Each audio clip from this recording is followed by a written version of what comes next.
నేను సింధూరా ఇక అప్డేట్స్ చూసే ముందు హెడ్లైన్స్ చూద్దాం.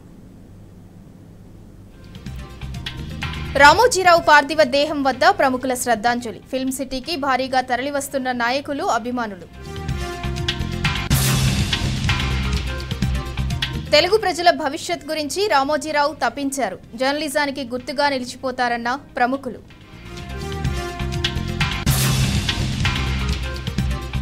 రాష్ట్రంలో ప్రభుత్వ టీచర్లకు ప్రమోషన్లు, ట్రాన్స్ఫర్లు 23 రోజుల పాటు కొనసాగనున్న ప్రక్రియ.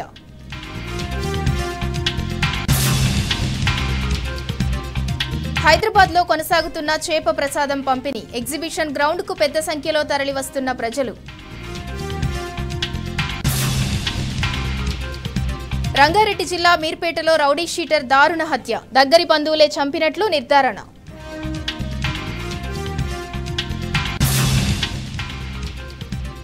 3-4 రోజుల్లో రాష్ట్రమంతా రుతుపవనాల విస్తరణ. ఇవాళ రేపు మోస్తరు వర్ష సూచన.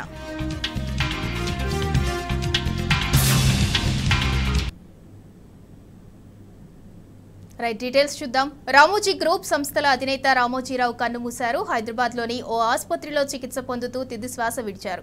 కొంతకాలంగా అనారోగ్యంతో బాధపడుతున్న రామోజీరావు ఆరోగ్య పరిస్థితి విషమించడంతో నిన్న ఆసుపత్రిలో చేరారు. ఇవాళ ఉదయం తెల్లవారుజామున 4:50 తుది శ్వాస విడిచినట్లు వైద్యులు తెలిపారు. రామోజీరావు పార్థివ దేహాన్ని ఫిల్మ్ సిటీలోని నివాసానికి తరలించారు. రేపు అధికారిక లాంఛనాలతో రామోజీరావు అంత్యక్రియలు నిర్వహించాలని రాష్ట్ర ప్రభుత్వం నిర్ణయించింది.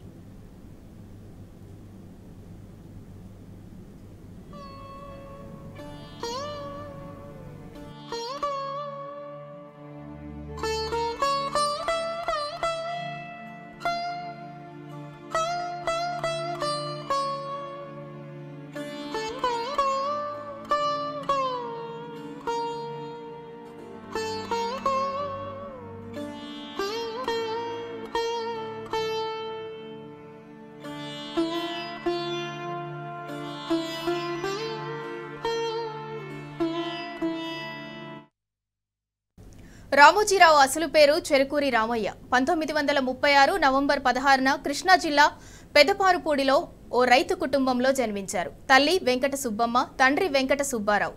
తాత మరణించిన 13 రోజులకు రామోజీరావు జన్మించారు. దీంతో ఆయన జ్ఞాపకార్థం తల్లిదండ్రులు రామయ్య అన్న పేరు పెట్టారు. అయితే ప్రాథమిక పాఠశాలలో చేరే సమయంలో తన పేరును తానే రామోజీరావుగా మార్చుకున్నారు. గుడివాడలో బీఎస్సీ వరకు చదివిన ఆయన 1961 ఆగస్టు 19న పెనమలూరుకు చెందిన రమాదేవిని వివాహం చేసుకున్నారు. రామోజీ దంపతులకు సుమన్, కిరణ్ అనే 2 సంతానం. రైతు బిడ్డగా జీవితాన్ని ప్రారంభించిన రామోజీరావు వ్యాపారవేత్తగా, ఆ మీడియా సంస్థల అధినేతగా రాణించారు. 1960లో ఢిల్లీలోని అడ్వర్టైజింగ్ కంపెనీలో పనిచేసిన ఆయన 1962లో హైదరాబాద్కు తిరిగొచ్చి మార్గదర్శి చిట్ ఫండ్స్ను స్థాపించారు. 1965లో కిరణ్ యాడ్స్ అనే అడ్వర్టైజ్మెంట్ ఏజెన్సీ ప్రారంభించారు. 1967, 1969 మధ్య కాలంలో ఖమ్మం ప్రాంతంలో వసుంధర ఫర్టిలైజర్స్ పేరిట ఎరువుల వ్యాపారం చేశారు. 1969లో అన్నదాత వ్యవసాయ పత్రికను మొదలుపెట్టారు. 1970లో ఇమేజెస్ అవుట్డోర్ అడ్వర్టైజ్మెంట్ ఏజెన్సీ ప్రారంభించారు. ఆ తర్వాత 1974 ఆగస్టు 10న విశాఖ వేదికగా ఈనాడు సంస్థలను ప్రారంభించారు. మార్గదర్శి చిట్ ఫండ్స్, ఈనాడు వార్తాపత్రిక, ETV, Priya foods, Usha Kiran movies, Ramoji film city, Kalanjali షోరూంలు రామోజీరావు స్థాపించినవే. రామోజీరావు చేసిన సేవలకు గాను భారత ప్రభుత్వం 2016లో పద్మ విభూషణ్ పురస్కారంతో సత్కరించింది.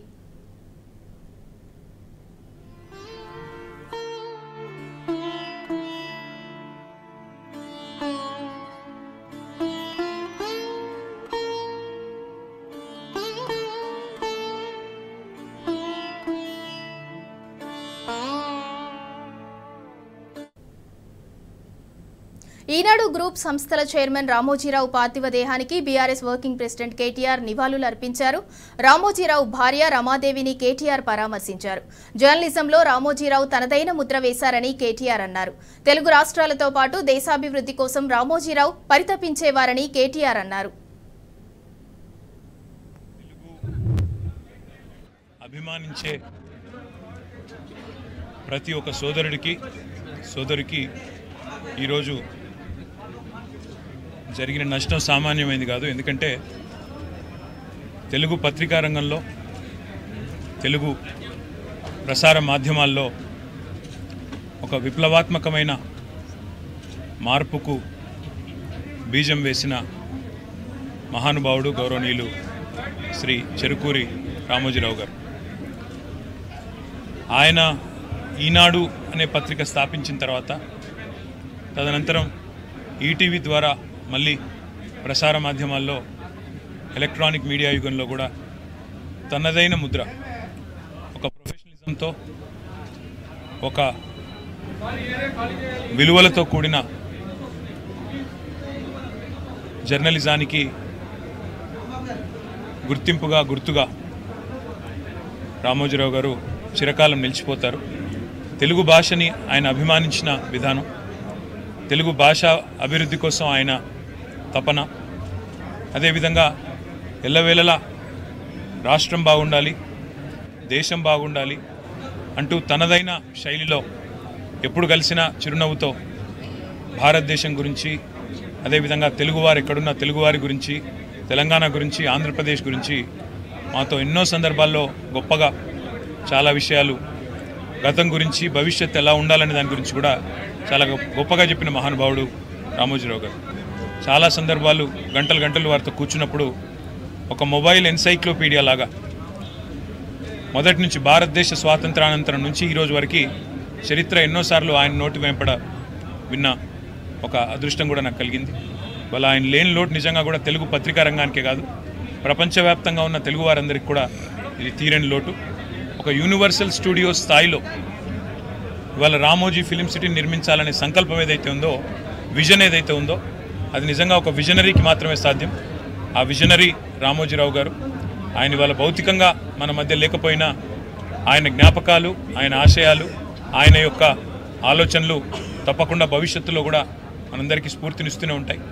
వారి ఆత్మకు శాంతి చేకూరాలని, వారు తప్పకుండా ఏదైతే తెలుగు భాషాభివృద్ధి కోసం, తెలుగువారి అభివృద్ధి కోసం తపన పడ్డారో, తెలుగు జాతి తప్పకుండా ఉన్నంతకాలం ఆయనను తప్పకుండా గుర్తుపెట్టుకుంటారని చెప్పి కూడా తెలియజేస్తూ, వారి కుటుంబ సభ్యులకి, అదేవిధంగా వారి అభిమానులకి, వారి బంధుమిత్రులకి అందరికీ కూడా పేరు పేరున మా పార్టీ తరపున ప్రగాఢమైన సానుభూతిని కూడా తెలియజేస్తూ వారి ఆత్మకు శాంతి చేకూరాలని మనస్ఫూర్తిగా ప్రార్థిస్తాం.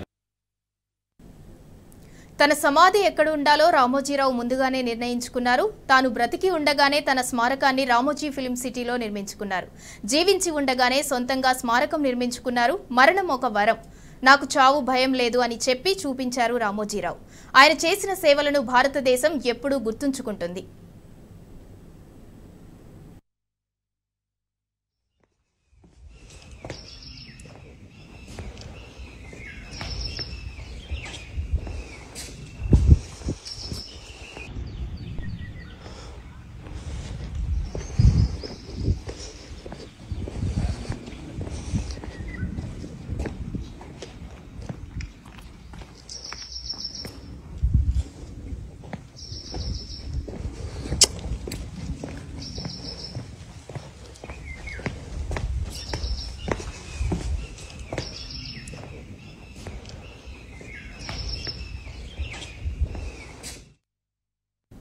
ఈనాడు గ్రూప్ సంస్థల అధినేత చెరుకూరి రామోజీరావు మృతి తీరని లోటని మాజీ మంత్రులు హరీష్ రావు, తలసాని, పువ్వాడ అజయ్ అన్నారు. ఫిల్మ్ సిటీలో రామోజీరావు పార్థివ దేహానికి బీఆర్ఎస్ నేతలు నివాళులర్పించారు.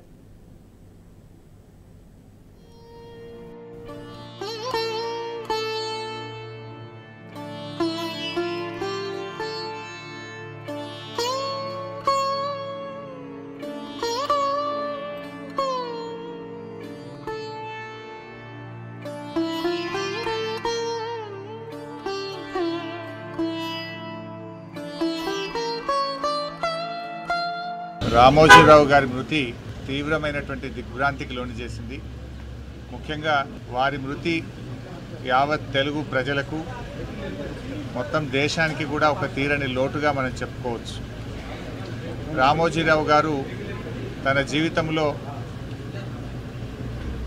ఒక గొప్ప సామాజిక బాధ్యతను నిర్వర్తించారు. అంటే అక్షరానికి కూడా ఒక సామాజిక బాధ్యత ఉందని మరి సమాజానికి చాటి చెప్పి నిరూపించినటువంటి వ్యక్తి రామోజీరావు గారు. అంటే పేద ప్రజల గొంతుకగా, తన పత్రికను నిలుపుతూ మరి ఎంతోమంది పేదల పక్షాన నిలబడ్డటువంటి మహనీయుడు. ఇలా పత్రికా రంగంలో మీడియాలో తనకంటూ ఈ రాష్ట్రంలోనే కాదు దేశ విదేశాల్లో ఒక ప్రత్యేకమైన స్థానాన్ని సంపాదించుకున్నటువంటి వ్యక్తి రామోజీరావు గారు. ఉదయాన్నే పత్రిక వచ్చిందంటే జిల్లా ట్యాబ్లెట్ స్టార్ట్ అయినాయంటే అంటే ప్రజలకు పత్రికల్ని చాలా దగ్గరగా చేసినటువంటి వ్యక్తి ఇలా రామోజీరావు గారు. రామోజీరావు గారి మృతి దేశానికి ఒక తీరని లోటు. ఎందుకంటే పత్రికా రంగంలో మరి ఇప్పుడే పెద్దలు చెప్పినట్టు అక్షర బాధ్యత తీసుకొని అక్షరానికి కూడా ఒక అర్థం ఉంటుంది, అక్షరానికి కూడా ప్రజల యొక్క కష్ట సుఖాల్లో పాల్పంచుకుంటారని చెప్పే ఉద్దేశంతో ఎన్నో రకాల స్కామ్లను వెలికితీసి ప్రజల పక్షాన నిలబడి ప్రజల పక్షాన పోరాడి ప్రజలకు న్యాయం చేసిన మనిషి రామోజీరావు గారు.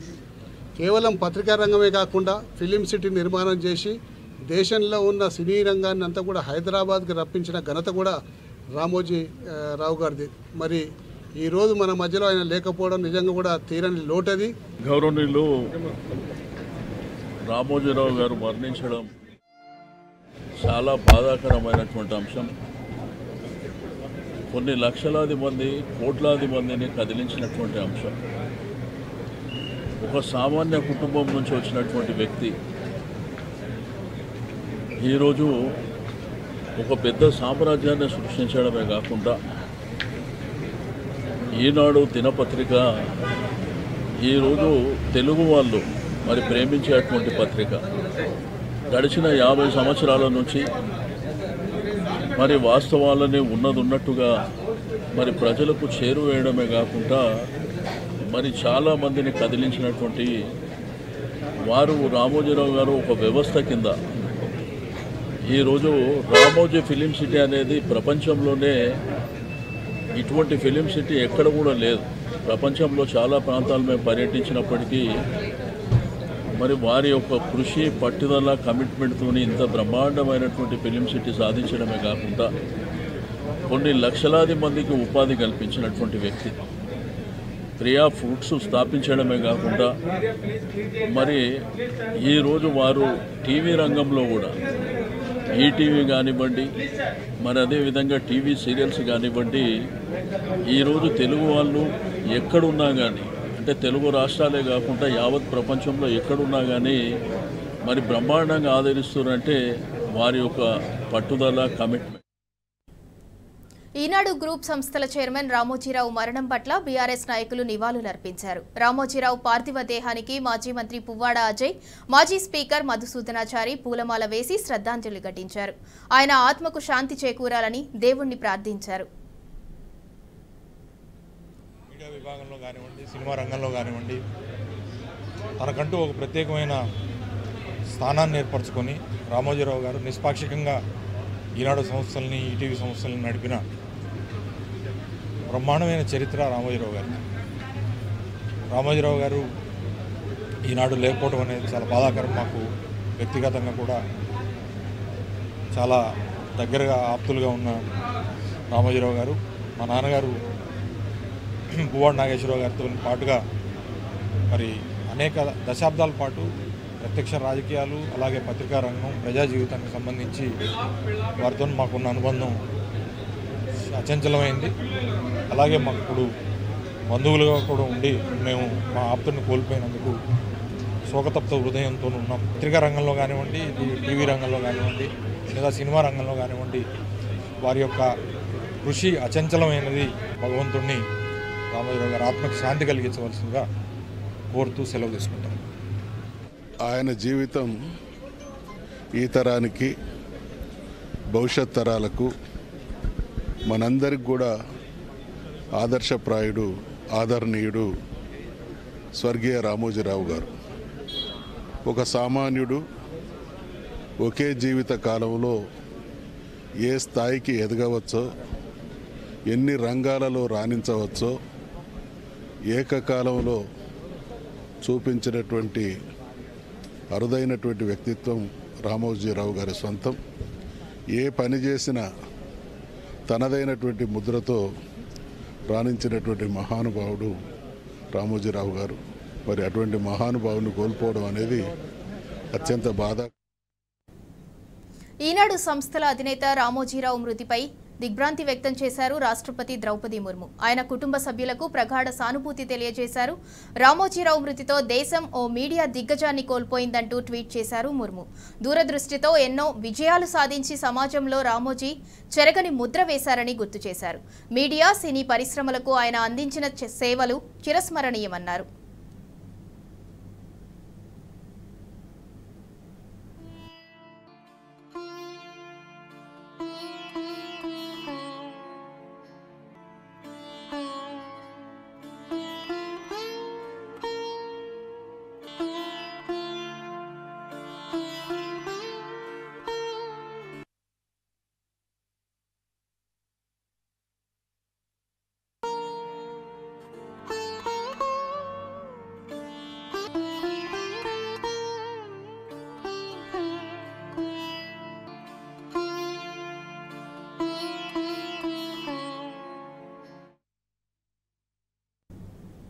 నీట్ యూజీ పరీక్ష ఫలితాలపై దేశవ్యాప్తంగా అనుమానాలు వ్యక్తమవుతున్నాయి. అసాధారణ రీతిలో 67 మందికి టాప్ ర్యాంక్ రావడం చర్చనీయాంశమవుతోంది.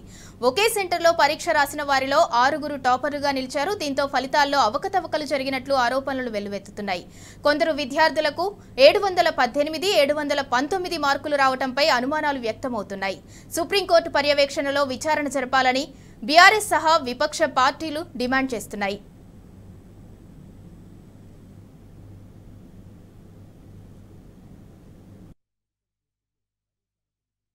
నీట్ యూజీ పరీక్ష ఫలితాలపై పెద్ద ఎత్తున అనుమానాలు వ్యక్తమవుతున్నాయి.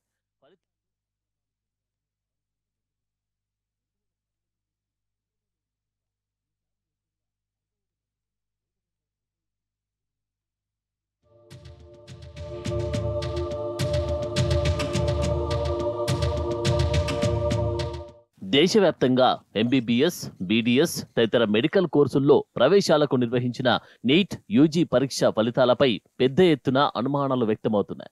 ఫలితాల్లో అక్రమాలు జరిగాయనే ఆరోపణలు వెల్లువెత్తుతున్నాయి.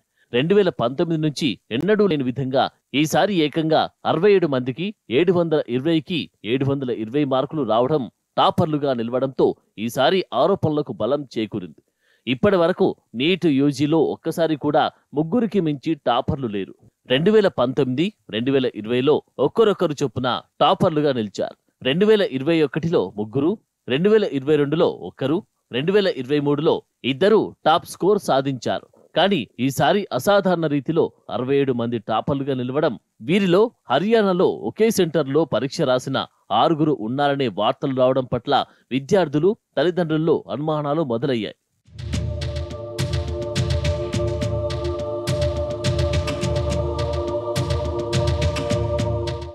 ఎక్కువ మందికి ఇలా అధిక మార్కులు రావడానికి, టాపర్లు కావడానికి ఫిజిక్స్ లో వచ్చిన ఒక ప్రశ్ననే కారణమని పరీక్ష నిర్వహించిన నేషనల్ టెస్టింగ్ ఏజెన్సీ చెబుతున్నది. పరీక్షలో ఓ మల్టిపుల్ చాయిస్ ప్రశ్నకు ఎన్సీఈఆర్టీ కొత్త టెక్స్ట్ బుక్ ప్రకారం ఒక సమాధానం, పాత టెక్స్ట్ బుక్ ప్రకారం మరో సమాధానం సరైనవి. మొదట ఒక్క సమాధానానికి ఎన్టీఏ మార్కులు ఇస్తూ కీ విడుదల చేసింది. అభ్యర్థుల నుంచి అభ్యంతరాలు రావడంతో 2 సరైన సమాధానాల్లో ఏది రాసినా మార్కులు వేసినట్టు ఎన్టీఏ వెల్లడించింది. ఈ నిర్ణయంతో 44 మంది అభ్యర్థులకు మార్కులు 715 నుంచి 720కి పెరిగినట్టు వివరించింది. ఈసారి పరీక్ష పత్రం సులువుగా ఉండడం, గత ఏడాది కంటే దాదాపుగా 3 లక్షల మంది ఎక్కువగా పరీక్ష రాయడం కూడా టాపర్లు పెరగడానికి కారణమని పేర్కొన్నది.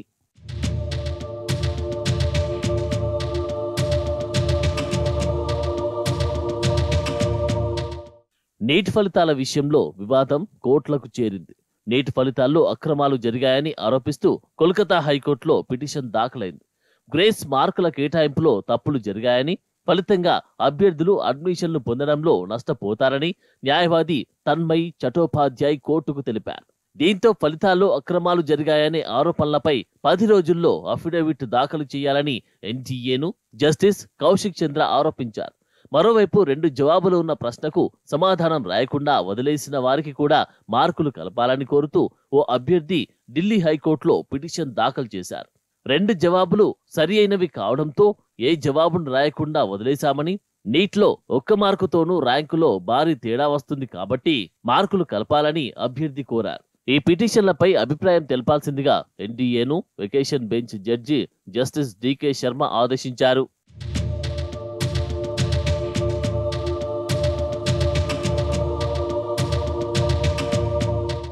నీట్ పరీక్షలో జరిగిన అక్రమాలపై సుప్రీంకోర్టు పర్యవేక్షణలో విచారణ జరిపించాలని బీఆర్ఎస్ పార్టీతో సహా విపక్ష పార్టీలు డిమాండ్ చేస్తున్నాయి. లక్షల మంది విద్యార్థుల భవిష్యత్తుతో జూదం ఆడుతున్నారని, ఖచ్చితంగా దీనిపై విచారణ జరిపించాలని కోరుతున్నారు. నీట్ పరీక్షలో అక్రమాలు జరిగాయని ఆరోపిస్తూ హర్యానాలోని జింద్ విద్యార్థులు ఆందోళనకు దిగారు.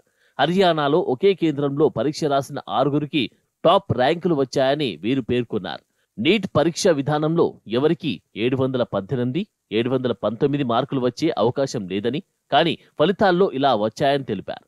ఈ ఆరోపణలపై విచారణ జరిపించాలని కోరుతూ పలువురు విద్యార్థుల తల్లిదండ్రులు పోలీసులకు ఫిర్యాదు చేశారు.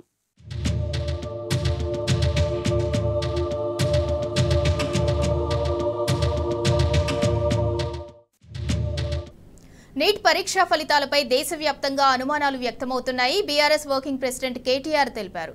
కొత్తగా ఏర్పడుతున్న ఎన్డీఏ ప్రభుత్వానికి చాలా సవాళ్లు ఉన్నాయని భావిస్తున్నట్లు కేటీఆర్ ఎక్స్ ద్వారా తెలిపారు. అసాధారణ రీతిలో 67 మందికి టాప్ ర్యాంక్ రావటం చర్చనీయాంశమన్నారు. ఎన్నికల ఫలితాలు వెలువడిన రోజునే హడావిడిగా ఫలితాలు వెలువడ్డాయన్నారు. నీట్ అక్రమాలపై ఉన్నతాధికారులతో విచారణ జరిపించాలని కేటీఆర్ డిమాండ్ చేశారు.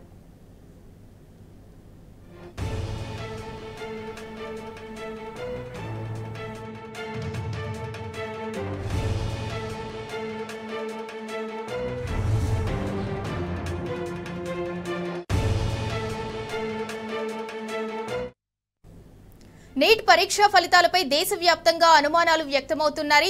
బీఆర్ఎస్ వర్కింగ్ ప్రెసిడెంట్ కేటీఆర్ తెలిపారు. కొత్తగా ఏర్పడుతున్న ఎన్డీఏ ప్రభుత్వానికి చాలా సవాళ్లు ఉన్నాయని భావిస్తున్నట్లు కేటీఆర్ ఎక్స్ ద్వారా తెలిపారు. అసాధారణ రీతిలో 67 మందికి టాప్ ర్యాంక్ రావటం చర్చనీయాంశమన్నారు. ఎన్నికల ఫలితాలు వెలువడిన రోజునే హడావిడిగా ఫలితాలు వెలువడ్డాయన్నారు. నీట్ అక్రమాలపై ఉన్నతాధికారులతో విచారణ జరిపించాలని కేటీఆర్ డిమాండ్ చేశారు.